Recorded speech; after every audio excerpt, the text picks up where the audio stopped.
Alam nyo bang ang dahon ng sili na may kasamang suka ay isang natural at mabisa na alternatibong gamot sa ubo, hika na may kasamang hirap na paghinga ng inyong mga anak? Kung ikaw ay walang mabiling gamot sa kadahilan ng disoras na ng gabi at hindi mo na matiis na ang iyong anak, ay hirap na at di makatulog sa kaubo dahil sa matinding hika na may kasamang ubo at wala kang alam sa mga home remedies na pwede sa ubo na may hika, hirap sa paghinga at hinihingal ng iyong kids. Hello parents! Kung interesado ka at nais mong malaman ng simpleng home remedies para sa ubo na may kasamang matinding hika, hinihingal, nahirapang huminga ng iyong kids. Halika, panuurin mo ang videong ito hanggang dulo para malaman mo kung ano ang gagawin at ano ang mga prosesong nito. Bilang magulang, marami na sa atin ang nakaranas na ng isang masamang kaso ng ubo kahit isang beses sa ating buhay.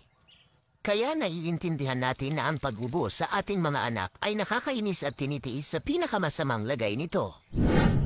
Nakakasagabal pa ito sa ating pang-araw-araw na gawain kabilang ang pagsasalita, pagkain, at pagtulog.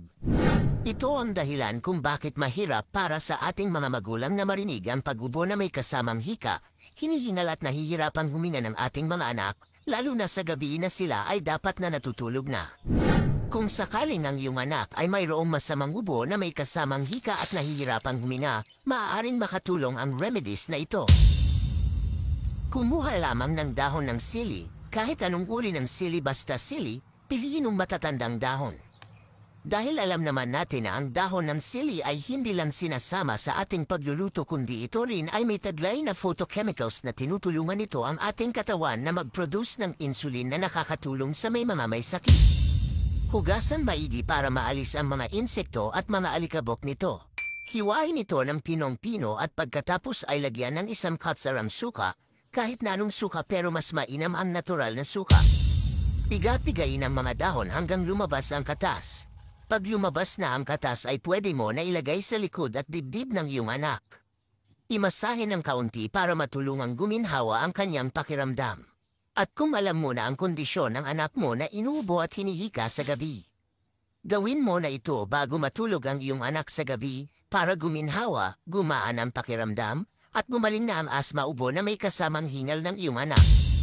Salamat dahil maraming ligtas at natural na epektibong mamalunas na maaaring makatulong sa pagbibigay sa iyong anak ng ilang mga kinakailangan para sa kaginhawaan niya.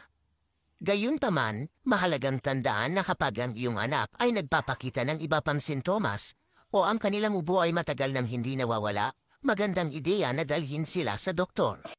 Sa ganitong paraan, maaari nilang matanggap ang posibleng pinakamahusay na pangangalaga. Sana ay nakatulong at kung nakatulong man follow for more healthy tips. Maraming salamat po.